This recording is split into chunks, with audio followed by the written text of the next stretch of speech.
Thank you, David. Okay, this is going to be a really exciting panel because of everything that David has said. This is really the future of the world. If we don't pay attention to climate change, then everything we've talked about today doesn't exist, won't make sense, right? We need to be responsible in our actions to ensure that we live on a planet that we can live for the next generation. So I'll quickly call on the panelists. Toukam from Persistent Capital, please come up front. Thank you, round of applause. Yvonne, could you please join him? Yvonne from A&A Collective. Peter Ndichu from Catalyst Fund. Paul, our CEO of KIIRA Motors. Paul, please come up. Take any seats that you see. There's 6 of them. Abel from Novastar. Abel, please come up. And last but not the least, Kevin Simmons. Kevin, welcome all. Can we have a second mic on this stage, please, if we're going to use a cordless mic?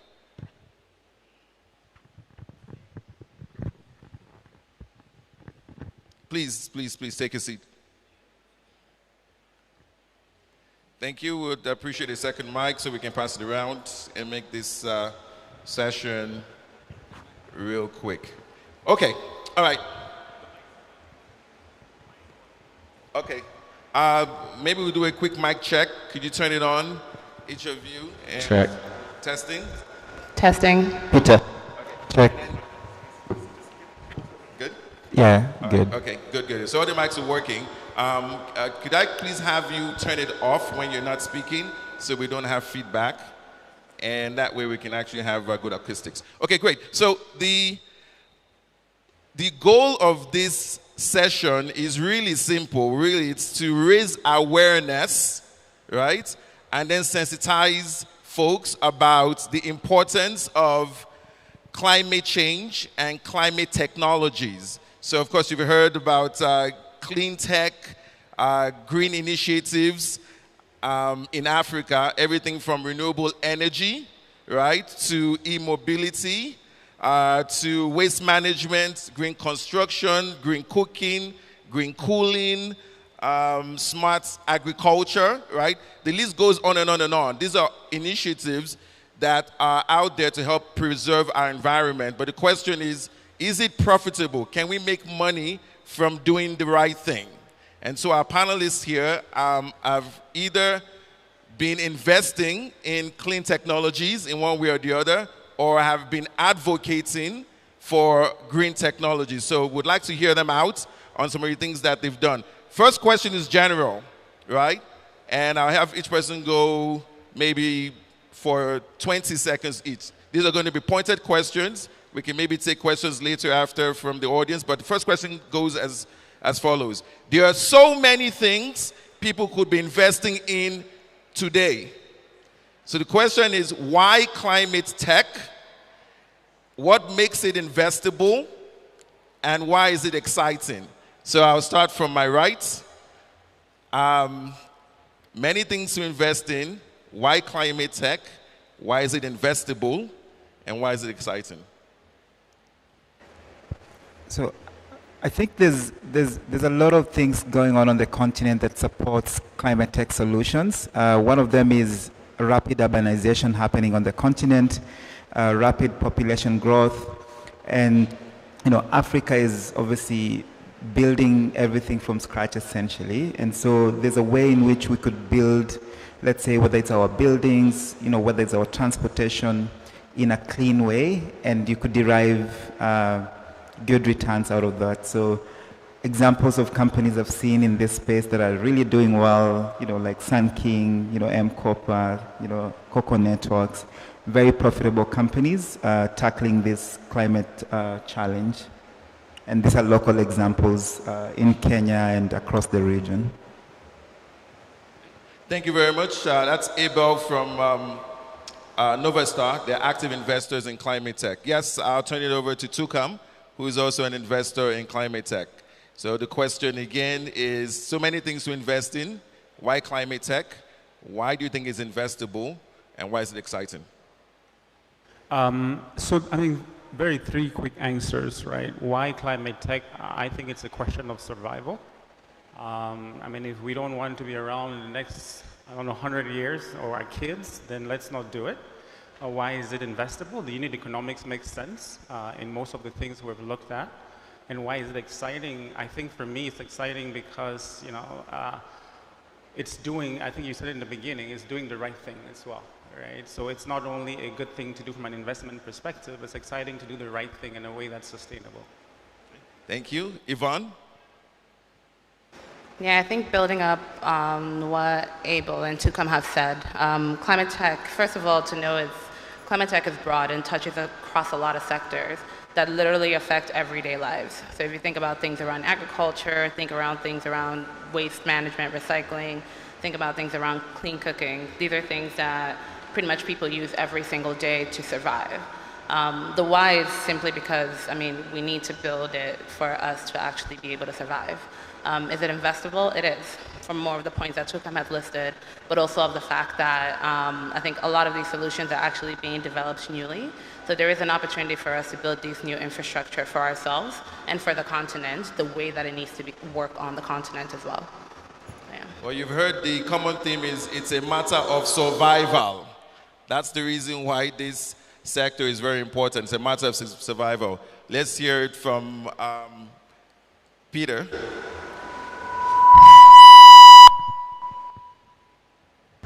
Yeah. Over and above what the rest of the panelists have said, I think when you think about the problem that the world is experiencing, you know, Africa is not contributing as much to the problem of the issues that are leading to climate change, but we really have an opportunity to be part of the solution, right? We have some of the youngest population in the world. The entrepreneurship ecosystem is vibrant, so I think it then makes sense for us to be part of the solution. And then looking at the funding gap that we are seeing in emerging economies when it comes to solving for climate adaptation and resilience, I think it makes sense for more of us investors to actually be part of the solution. I think some of the stats point that we need about 10x more funding to actually start to address some of the financing gaps we're seeing in climate. So that's why for us it's really important to be playing a role in this space and this asset class. Thank you. Thank you very much, Peter. We'll go to Paul. Paul is a manufacturer of one of the solutions, so we'd like to hear from you. When you think about climate tech, I think one of the most important things that comes out is as we meet the needs of humanity today, are we mindful of meeting the needs of humanity tomorrow? When I use fossil, at one point it will run out, forgetting about the environmental impact it leaves behind. When I use renewable, it's renewable. And that speaks to the business case. That speaks to the excitement that humanity will be sustained if we go for climate change. Thank you very much, Paul. Kevin? Well, I feel a little bit lonely here because I'm probably the only one that doesn't think it's a matter of survival, or rather, at Lofty & Capital, we don't view it through a climate lens. We don't separate climate from regular business. The kind of businesses that we believe are worthwhile investing in are businesses that address a significant demand. And the analogy we like to use is it's a really good business to invest in would be an umbrella business in the desert when it starts raining cats and dogs. And so for that reason, recognizing that globally there is a demand for climate technology and products that do better, and it's a growing demand. So for that reason, we believe that climate investments have a real commercial bottom line beyond just that it's good for the planet. We think it's just good business. All right, okay, great. So we'll go into more climate finance because I'm sure most of you have heard of a term called carbon credits, right? Carbon credits seems to be the new buzzword. People are taking over large expanse of land, displacing human beings just because they want carbon credits, right? So, and in my experience from the Africa Climate Summit that was just held in September in Nairobi, which is Africa's response to the subject, a lot of billions of dollars were committed at that summit. Billions and billions of dollars, right? So my question is, with all of this money committed, how can Africa get a respectable chunk of it so that we're not just spectators again, but we're actually active participants this time? Abel?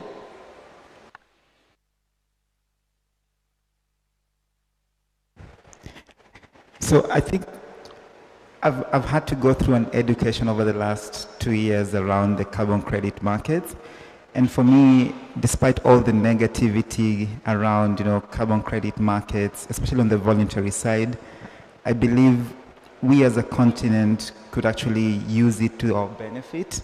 And one of the things countries like Uganda or Kenya or whatever it is could actually do is create an enabling environment for carbon trading in your existing countries, and then also bilateral agreements with governments that, in the West or in the global North, where you're able to expose your companies or sell your carbon credits to those markets.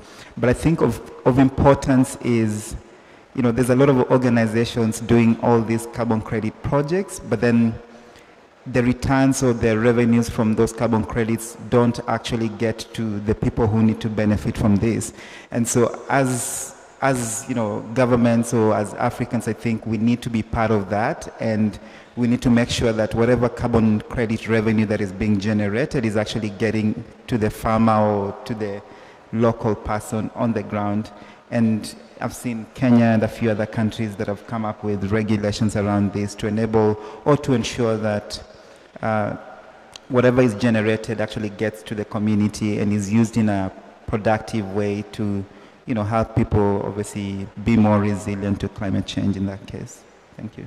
Thank you very much for that, Abel. And this is really important because Africa is seen as the carbon sink of the world, right? So we are really the solution to all of the carbon climate issues today. So how Africa benefits from it and how it trickles down to the communities is extremely important. It's really a matter of principle. And so we need our leaders to be able to make the decisions on how this wealth is distributed equitably. Now, I think I'll just go to, I think, Toukam, let me ask you a question because you're an investor, right? And this is now taking it to the average Ugandan, right? So they hear of carbon credits and all of these billions of dollars, but they can't relate to it. How can the local Ugandan climate tech startup that's innovating something very simple in the village, how can they be connected to capital? What do they need to do to make themselves attractive to investors like you? Thank you very much. I think that's a tough question, but I think so two things. One is there are quite a few programs, I think like the ones you guys do at Green Tech, right? That's helping some of these companies get ready for investment. So I think that's very important to do that. I would say two, and this is probably a bit controversially, persistence in this sense and focusing on your customers, right? One of the things I see as an investor is you have a lot of companies that are doing this thing, but they're really grand running and writing organizations. They're not businesses, right? And that is not to say, look, there isn't a space for that. It's just saying, look, if you want to run a nonprofit, I think, do that. If you want to run a business, it's a bit of a different thing. But I do see a lot of that where you spend more time delighting investors than delighting your customers, right? And that means ultimately you have a business that is not sustainable. And from my perspective, that means not investable. Thank you very much. I was watching something on CNN the other day, and it showed a lady in Kenya collecting plastic bottles, right? So, of course, we know the issues of plastic and plastic waste. And what she was doing was taking it and making it into a slurry and then using it for paving stones, right, for road construction. I thought it was an amazing, amazing idea and something that I will put money into if I was just investing emotionally. But then I heard another side of it, and someone came on and said, yes, while it might look good on paper, this is really encouraging the guys who are emitting and creating the plastic bottles in the first place a way out. So there usually has to be a balance. Are you incentivizing bad behavior by coming up with creative ways of using it, or is it the other way around? So I'll go to Yvonne. My next question is also in line of how do we manage these issues. But I know you're into food security, so I'm going to ask you something related to agriculture, because obviously climate-smart agriculture is now becoming a thing. By the way, how many of you guys know that agriculture is one of the biggest producers of greenhouse gases and carbon emissions, right? It is really, it's a lot. But the issue is we have to eat, we have to survive. So how do we balance those two issues? It's a really tricky one for Yvonne, but I know you can handle it. So what kinds of technologies should we be investing in to make sure that balance is right? Yeah, thank you. You're right. That's a bit of a difficult question that I think we've been trying to answer on the continent in a number of ways. But I think that some of the ways that we can balance trying to reduce emissions, but then also increasing pretty much agricultural production on the continent, because at the end of the day, we need to produce a lot more of our own food, right? Instead of importing food, because that's also another thing that's unfortunately making a lot of countries poor. But I think that is just incorporating a lot more, I would say, energy efficient practices. Like, let's say if you're farming on a large scale piece of land and you look at irrigation, are you using renewable resources to actually power your irrigation pumps? Or are you still using diesel and generators, right? So starting from little things like that to even, let's say the power, if you're looking at large scale commercial agriculture, what kind of power sources are you actually using to power some of the pivot systems or even tractors that are being used on the farm? Unfortunately, there's a lot of technology that we probably don't have on the continent, and there's a lot of things that still need to be developed. But I think starting to think about what is the back-end power that is actually used to pretty much put into a lot of the equipment that is used to produce the food on the ground is a good way to start. But then also now thinking about even more innovative solutions where we can use less, I would say, carbon emitting resources like diesel and fuel, and start using alternative resources like solar, or even wind sources, or even, I guess, non-diesel powered irrigation systems to actually make sure that we're producing food locally. That's one way, and I'm pretty sure that there are a lot of other ways to actually answer that. Thank you, Yvonne. So Yvonne is suggesting that when it comes to the processing side of food production, that we should look and consider alternative sources of energy. How do we power this equipment, these machines? Maybe we shouldn't use fossil fuels and going to more renewable sources. Okay, all right, great. Peter, you're an active investor. You invest in clean technologies. Can you tell us what you're actively investing in and why? Okay, yeah, happy to provide a few examples.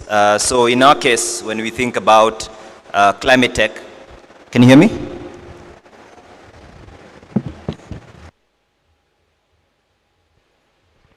Can you hear me now? Yeah. So in our case, when we think about climate tech, we mainly think about it in three main pillars. The first one is what we've already been discussing, and that's really around financing mechanisms that can enable climate tech businesses. And here you can think about insurtech businesses, insurance that is targeting, for example, agtech sector, insurance that is targeting areas that are prone to like floods and so forth. But also about carbon credits, right? Some of these business models with carbon credits then become feasible. And then secondly, we also think about improving livelihoods, right? So here we are talking about agriculture, as has been referenced. How can we really empower farmers to adapt to the new reality, practice more regenerative agriculture, but also access other tools that are really important to monetizing their model, from markets, reducing post-harvest losses, and so forth. And then thirdly, there is also an infrastructure play that we also see, And this, you can think of this in terms of cold chain.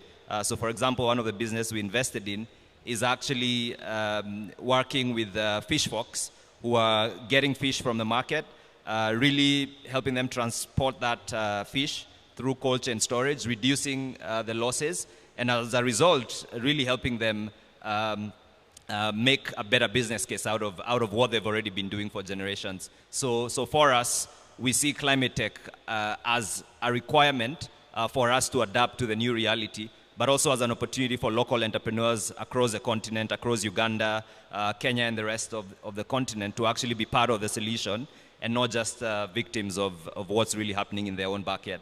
So thank you for that question.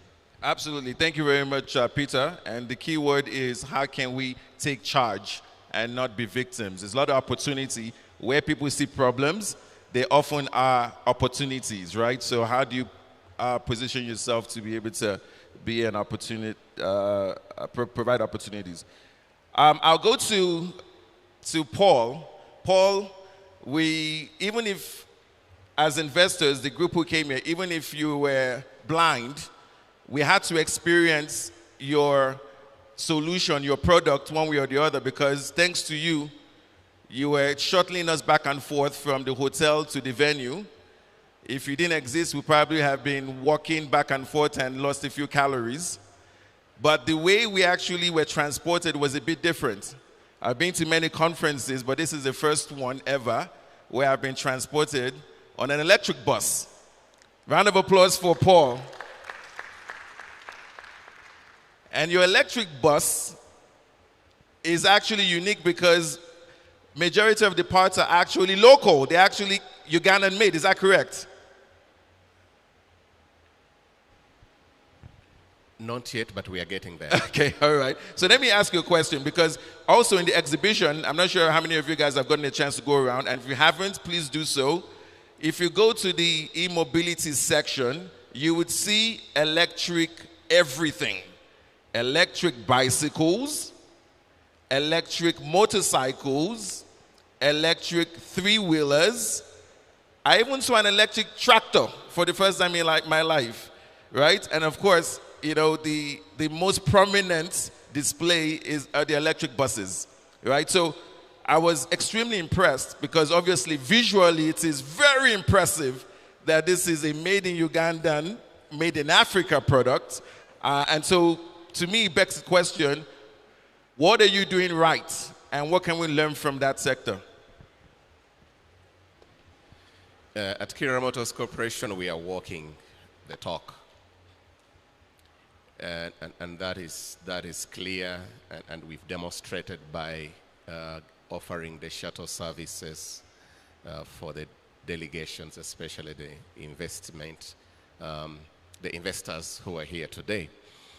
Now, our focus has been on what we call the 4+1 pillars at KIIRA Motors. One, focusing on the people. You need to have the talent in the right measure and in the right character to get the job done.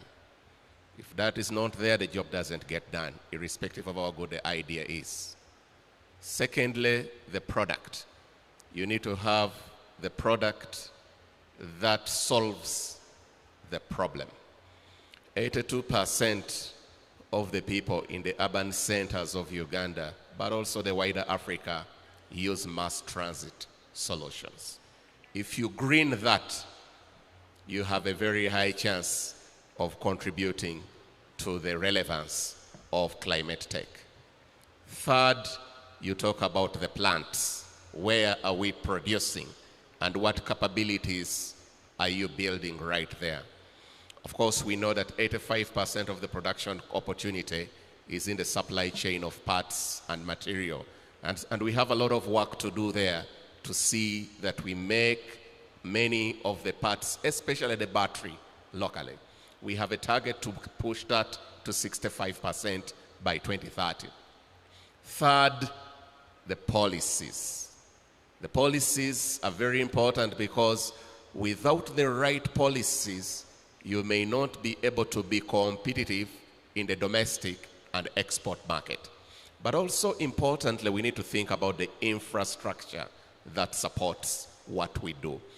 When we look at the work we do at KIIRA Motors Corporation and the wider mobility industry, we are thinking three things. Mobility, that is how we move people and the goods. Energy is a requirement for us to move. Where is it coming from? Fortunately, when we go e-mobility, we are not importing the fossil fuels. We make the energy here, and that is fundamental. Because in Uganda, one of the highest import values is actually on energy. We currently import over $2 billion in petroleum to burn in the vehicles. And lastly, the technology. The technology has to be appropriate. It must be fit for purpose. It must be integrated. It must provide a platform for people to keep connected. Thank you. Thank you very, very much. Round of applause for Paul and all the great work that the KIIRA team are doing. And Paul, you mentioned 5 things that's the secret of your success. Number 1, talent. Number 2, parts. You've solved the issue of parts. Number 3, policy. Number 4, infrastructure. And then the last one you mentioned is? Policy. Policy. I mentioned policy and infrastructure, and I think you said technology. So it is talent, which is people, plants, where do you produce from? Yep. Policy. Infrastructure. Infrastructure. Round of applause for that. Okay, great. Kevin, you just said right off the bat, and I really respect your honesty, you don't look into whether something is sustainable or climate friendly or compliant first. You look at profitability first, because that's your job as a VC. I like that. So, but my question to you now is, what are you seeing as the industry trends when it relates to things around this space generally? Okay. There are a number of trends that we monitor. And by the way, just to color what I said, it's not that there isn't a desire to, invest for good, but it's just that when you look at it from a numbers perspective, even if you have a really good solution that only serves 1% of a market, you're not going to have the impact that you need. So being demand driven is how we look at things. So we'd rather have an incremental change in something that affects 90% of a market and have a much bigger impact than just invest in a technical solution that serves 1%, because then you don't actually get the change either as a business or from an environmental perspective. That said, we do keep quite a number of trends in view and in focus. So one of them, for example, we really like the energy transition and the mobility space. I mean, I'm not just an investor, but a founder and operator of mobility businesses. And so, just like Paul said, I mean, at the heart, our economies in Africa are built on being traders. And you have to move goods, services, and people around. And so mobility is a really large part of that. That said, I think we're still only in the first innings of mobility. The solutions we're seeing right now, I don't think they go far enough. We're supporting battery swapping technologies or asset finance businesses. There's a much bigger demand and need to have more fundamental technology change. Some of the other trends in the kind of sustainable space that we think are missing, and we hope to have a trend, is really infrastructure and city planning. So my background, I'm a civil engineer by background, and you can get so much more impact by how we organize, how we live, than just changing from petrol to diesel to electric. And so there's still technologies that can assist with urban planning and mapping that we think could help and transform what we do here in Africa. So those are just two of the trends. And maybe just the third to really speak on it is there's a real opportunity within the logistics and transport space, and we don't think that has been solved yet. As Africa trades more with itself, there really need to be platforms and technologies that can do so more in a more green way than that happens today. So those are the three trends that we're excited about. Okay, thank you very much, Kevin. Now you guys are going to this is our closing comments, parting thoughts, right? I give you the question, but then I need to ask a question to someone very special in the crowd. So marinate on this question. I'll come back to you guys in a second. One-liners, and the question is as follows for all panelists. Well, two questions. What are you most optimistic about in this space? And it can be clean cooking, clean cooling, e-mobility. Just give us the one. And then, what's the one challenge that we need to overcome for us to be successful in the industry? So, your one thing that you think would be a blowout, right? And then the one challenge we need to overcome. But someone I need to recognize in the crowd, and I make this apology for an omission, but we actually have a special guest from the National Environmental Management Authority, in the person of Mr. Jerome Lugumira. Mr. Jerome, you're welcome. Obviously, it's important to get perspective of government or the regulators for subjects like this because of the policy issue that you mentioned, Paul.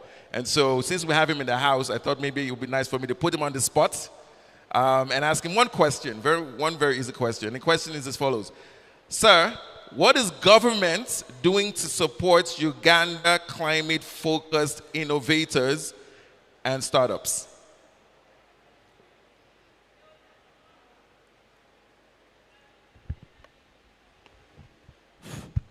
Hello?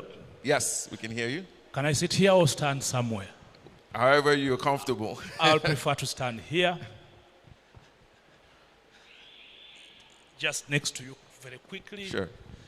Thank you, Mr. Moderator. Colleagues, thank you. My name is Jerome Sevaduka Lugumira. I work with the National Environment Management Authority as a specialist for soils and land use. I'm a soil scientist by training, but also the desk officer for climate change in NEMA, and so a delegate on the COP, the COP for the UNFCCC.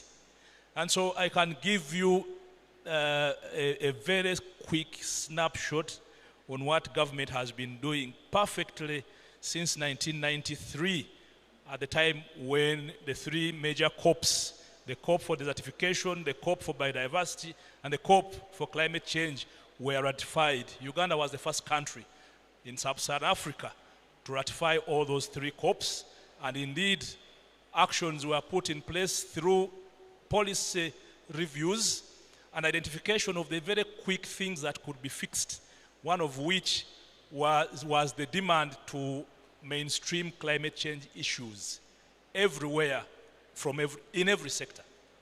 And so that opened the way or the door for the Climate Change Act, which I think is 2016, all about there, that actually tries to talk about the issues you are talking about here.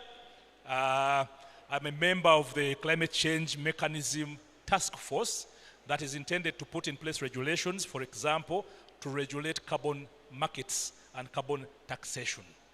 And so we have written the regulations that have quite a number of things that you're talking about here. So guidance on how these are traded, guidance on how this is done, and how this is checked. But also, within the same law or act, we have conditioned sectors, because mitigation has to be done at different angles. So at sector, yes, we have under the different NDCs, nationally determined contributions, which are apportioned to sectors. So every sector, and I can tell you, colleagues who are here, the energy sector has been the most proactive. And that's why there is quite a bit of investment in renewable energy. Thanks to the presence or the arrangement in policy where the Ministry of Energy and Mineral Development are under one platform or roof. And so the geologists have been able to look for those very different clean energy sources, geothermal, for example, and so we're moving there. And so in terms of arrangements and opportunities, they are quite abundant. We might not need to look at solar energy as a very strong contributor here, but at least we have very good reserves of geothermal energy, and indeed, we have very good reserves of hydropower. So that has been fixed from a sectoral level. And of course, in the agriculture sector, you've said it's the biggest. In fact, agriculture is the biggest degrader.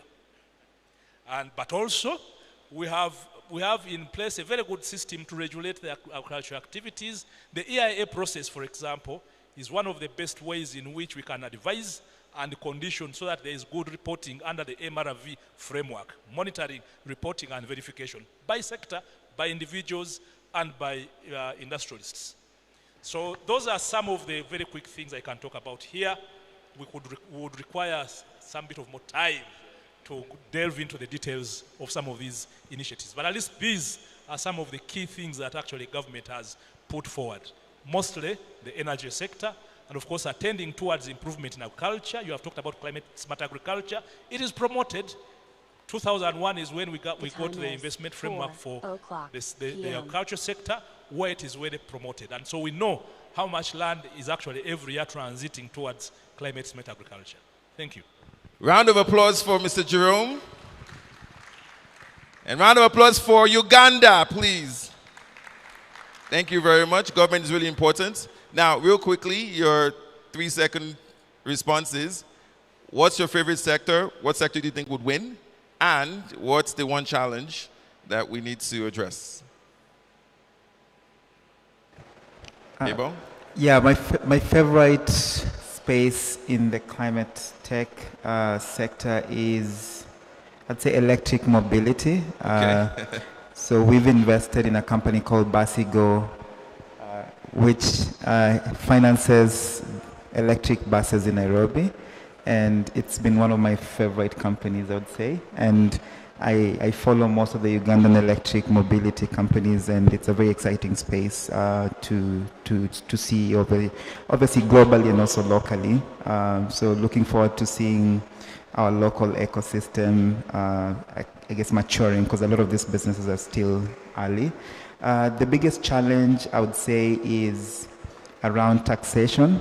So I think if you look at China and how China became a leader in electric mobility, there was a lot of government incentives that actually encouraged people to obviously transition into electric mobility, and also supported all these companies to be able to come up with products to address that demand. And so for countries on the continent, actually, we need to figure out ways in which we can incentivize both the consumers and also the companies manufacturing different products in that space to be able to get that inflection point and get the transition going in a massive way. So thank you. Thank you very much, Abel. Toukam, yours? Favorite and one challenge? I'll say e-mobility. I'm very bullish. Challenge, patience. I think that Rome wasn't built in a day, and sometimes I feel like we're being asked to do what others have taken 20 years to do in one. Okay. I hope we're going to hear something other than e-mobility. Yvonne? I guess I'll switch it up a little bit, and I'll go for agriculture. And maybe just to look at it from a different angle, I think I'm optimistic about it because I feel like, to your point, it's one of the sectors that has the largest opportunities for the continent across different countries. And I think there's opportunity for us to actually be very innovative within that sector still, to actually increase the food supply on the continent.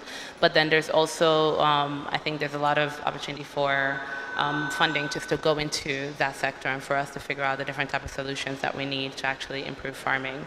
Now, the challenge that I see there that I think we really need to solve is just finding more, not even just smaller scale, but larger scale solutions across both the farming side, the storage side, but then also processing. Because I think while we're doing good on farming, a lot of the reasons why we have high post-harvest losses is because we don't have the right processing facilities for the different kinds of foods that we can grow. And there's a lot of opportunity there for us to invest in it and also see the results for it on the continent. Thank you, Yvonne. Peter, last word. It's hard for me to pick my favorite kid, but if I had to, I'd say direct air carbon capture is quite exciting for me. So there are a lot of biological solutions that we are seeing. But direct air carbon capture really kind of gives us an opportunity to lead not only in terms of geography, but also engineering. The challenge that I see is for all of us to remain coordinated and to continue working in partnerships and in a synchronized fashion to actually be part of the solution, right? We are all looking to solve a very big problem, and I think it's important that we use all our energies and all our talents in a coordinated way. Thank you. Paul?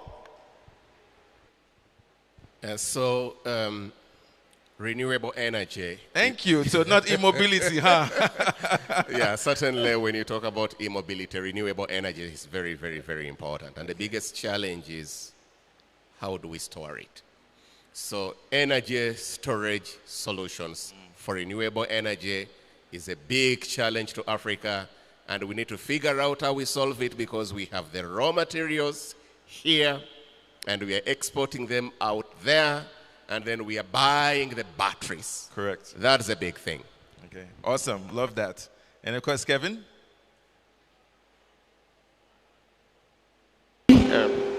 Okay. I'm just going to focus on the challenge side. And for me, the challenge is shifting mindsets and education. And I see that as one. The reason is innovation is not a technology game at all. It takes a bunch of education. And wherever you look across the world where, groups have become very innovative, it is because as a result of education, both formal, but in particular from the private sector, having your corporate partners come to the table. And I say that because, I'm in energy, I've been in energy for many years. Before I was an investor, I spent 20 years in oil and gas as an engineer, but it was only after 10 years that I could effectively begin to think I could innovate within that sector. And so for that to happen, we have to have a mindset shift in innovation. You can't get innovation from stitching together a few programs like incubators. The whole general background population has to start to become more innovative. So that's the challenge we have. Okay, thank you. That's a wrap. Round of applause for all of the panelists.